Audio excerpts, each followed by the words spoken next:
Hey, good morning. Welcome to A Foreigner in the Philippines.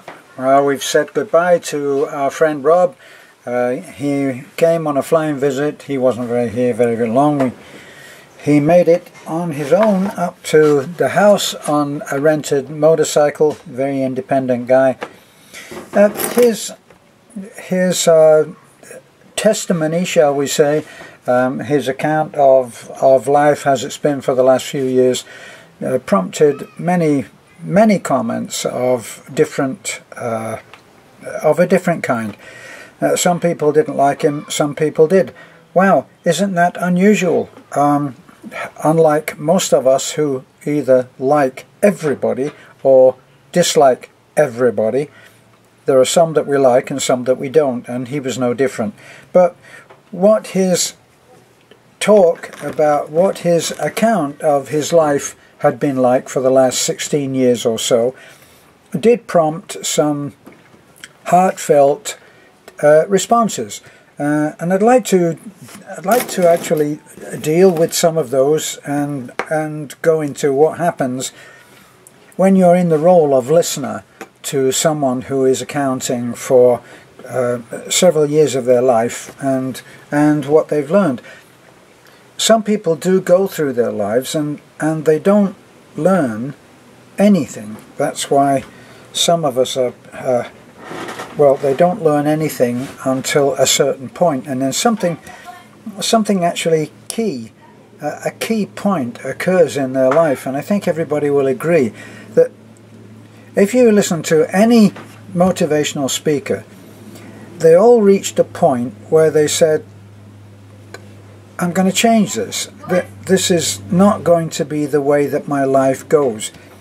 I've listened to most of the great motivational speakers, and I haven't yet heard one that didn't have a moment in his life which was a milestone moment in which, describe it how you will, the light went on.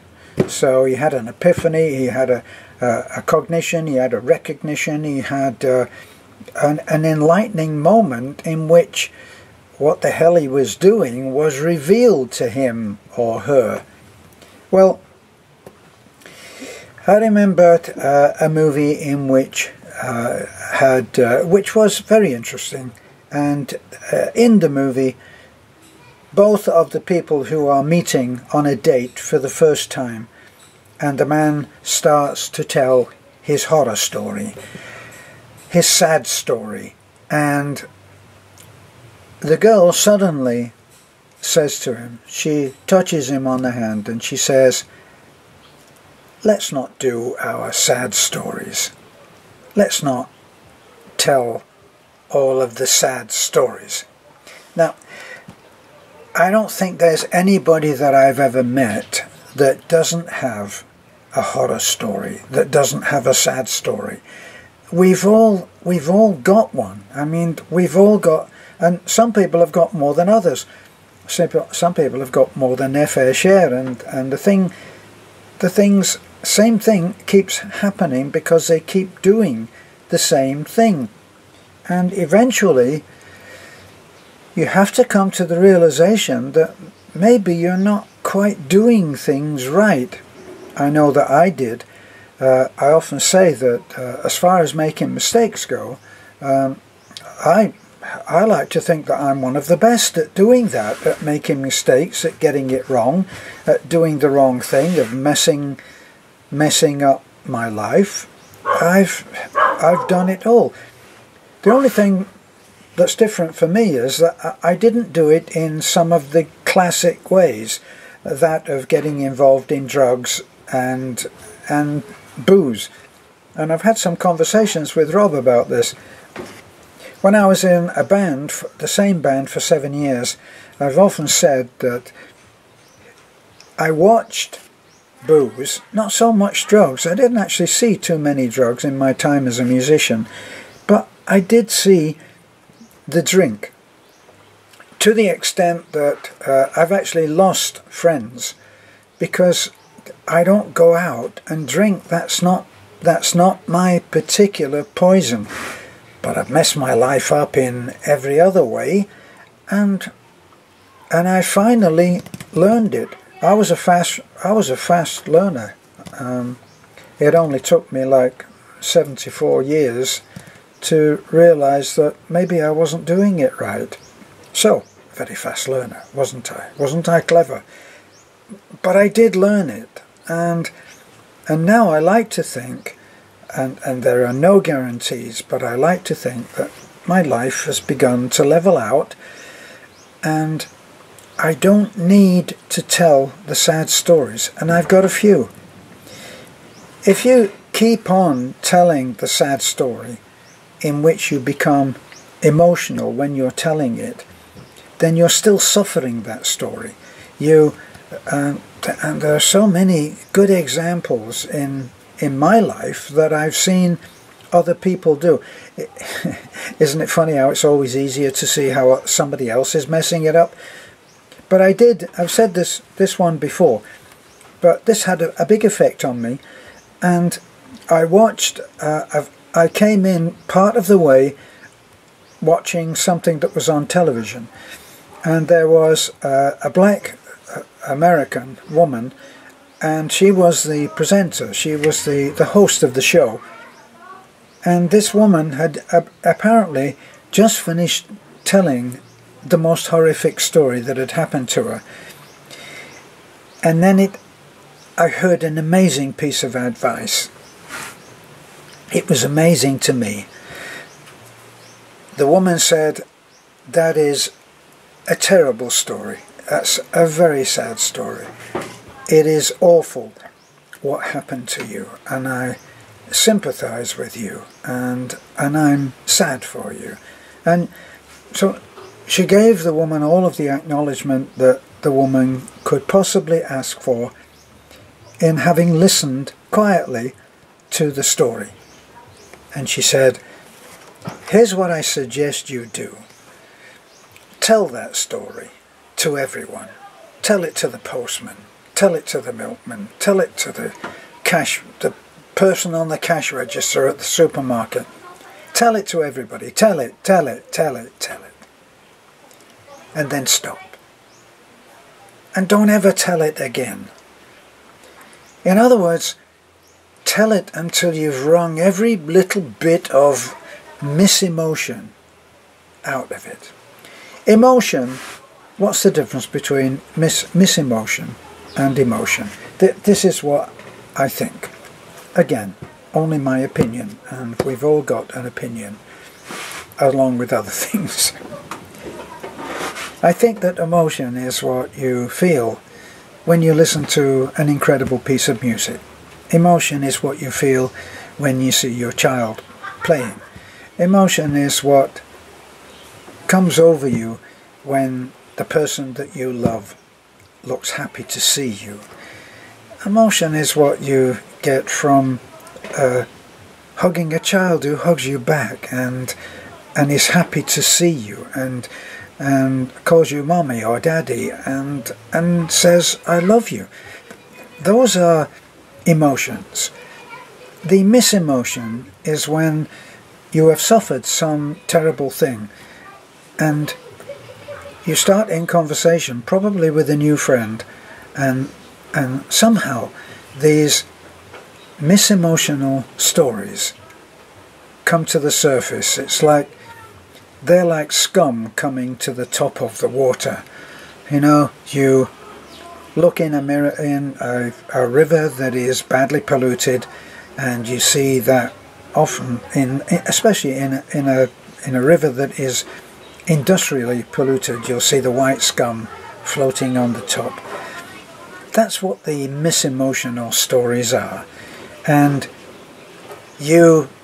when you meet someone who you are sharing your life experiences with, it's as if you reach down to the bottom of the pond and you dredge up all of this garbage.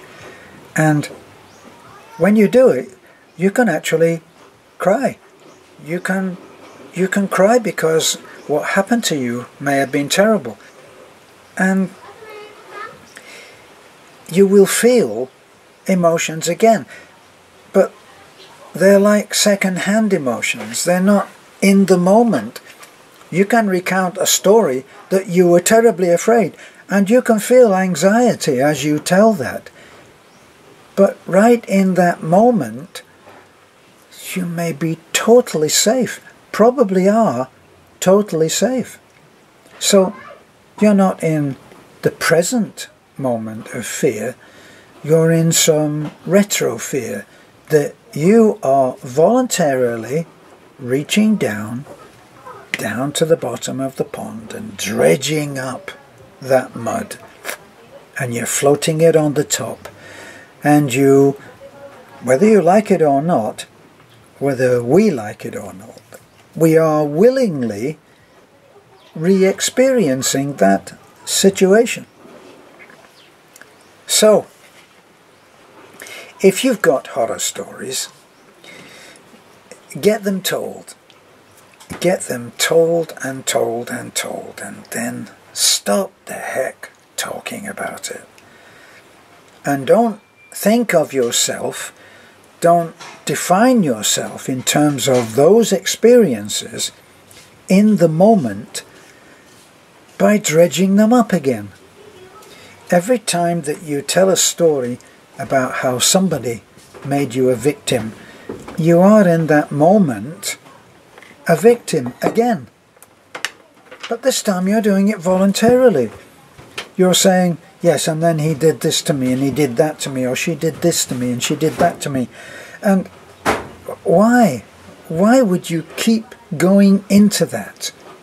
So here's a suggestion, is give yourself a set time that you're going to relive that story. And then put it away. Put it to bed.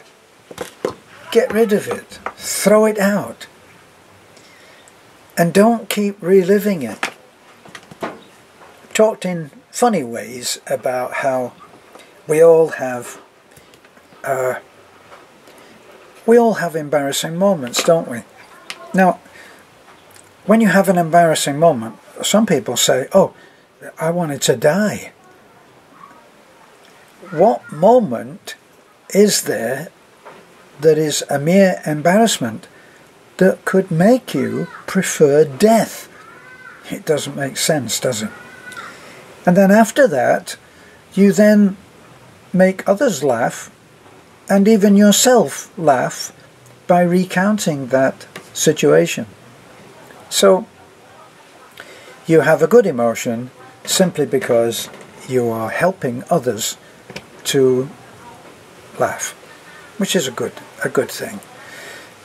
But the other things of talking about how your ex-partner did this to you and did that to you, and without actually recounting what you learned,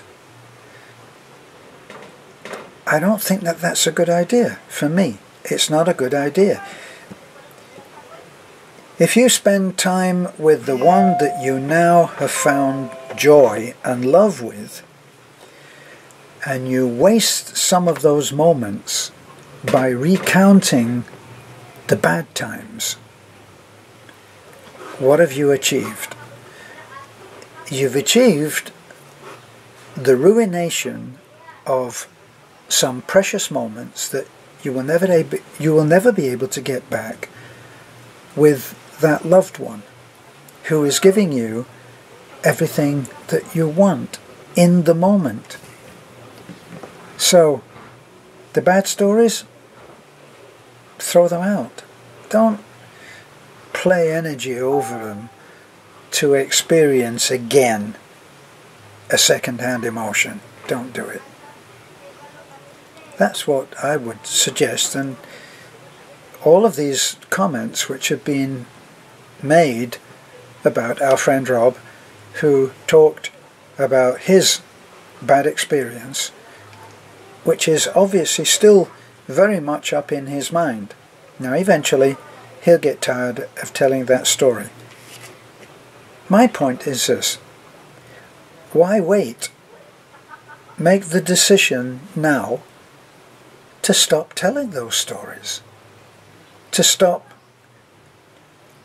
explaining an event in your present life in terms of how bad it was in the future. Yeah, well, I'm never going to trust that one again, you know. If anybody ever says this to me, I immediately know he's a scammer. No, you don't. You don't automatically know anything in the present on the basis of a bad experience in the past. It depends entirely on how you viewed that as a lesson and what you took home from it. So you may actually have a valid bad experience and yet have not realized what the lesson is. Now, not intending to go all biblical on you, but if you look at it, that Christ said, if someone should strike you on the cheek, turn the other cheek. Let me interpret that for you in a way which I saw in a book that I read recently. And it is that the strike on the cheek is the offer on the part of the forces of karma to pay a bill. We all say, yeah, well, he's a bad guy or she's a bad lady, and karma will come and get them. Now, when karma comes knocking on your door with whatever the slap on the cheek is, will you turn the other cheek? By turning the other cheek, you are not inviting more. What you are doing, you are seeing. So what you are doing is you are allowing the Lord of Karma to present you with a bill for some negative act that you've done in the past and can now pay. So these are cycles. These are cycles of action. Think of them as circles, and you entered the circle at one particular place, and if you don't end it as it comes around to be resolved, then you haven't learned the lesson, and karma will continue to bill you. It's exactly like a water and power bill that comes in and you don't pay it, or a credit card bill and it comes in and it says pay now. If you don't pay it, what will happen? It will be presented again because you haven't paid your bill. If you think of karma as a law, which is similar to that of paying a bill, then you will realize that if you receive an unpleasant deed against you and you respond in like, someone hits you, you hit them back.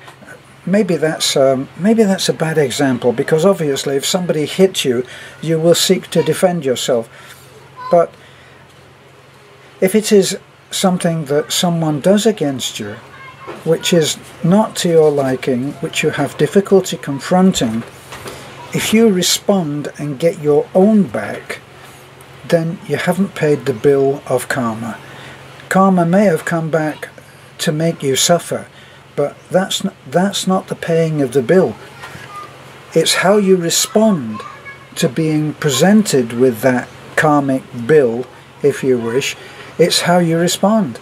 So if someone does you a bad turn and you say, yeah, well, I'll get my own back, in getting your own back, you just make the thing go round again. And it will go round again, and you will be presented to confront the same kind of thing again. And unless you've learned a lesson and have learned to confront that unpleasant deed against you without the need to strike back and gain your revenge, then you haven't learned anything. The people often interpret things from the Bible very much in terms of what suits them at the moment. That's why you get people who say, yes, well, an eye for an eye. And that would indicate that somebody pokes you in the eye, you poke them right back again. And that's fair. It depends. What about the other one, where if you're on proving the point, you say, "Vengeance is mine, saith the Lord," which means that you leave vengeance to the Lord. Now that would be turning the other cheek. You could view it that way. So, back to the stories, because I'm about to go out. Stop telling the sad stories. Don't play energy over. Don't revitalize them. Don't keep them alive by telling other people. And here's something else. When you tell other people your sad stories, how do you think it makes them feel? Not good. So don't burden other people with your sad stories. Deal with them. Learn the lesson and move on. That's what I think we should try to do. Am I doing that? Well, I'm trying. We're all work in progress, aren't we? This is a foreigner in the Philippines. Thanks for listening in. And very soon I'll be able to wish you a Happy New Year. Bye for now.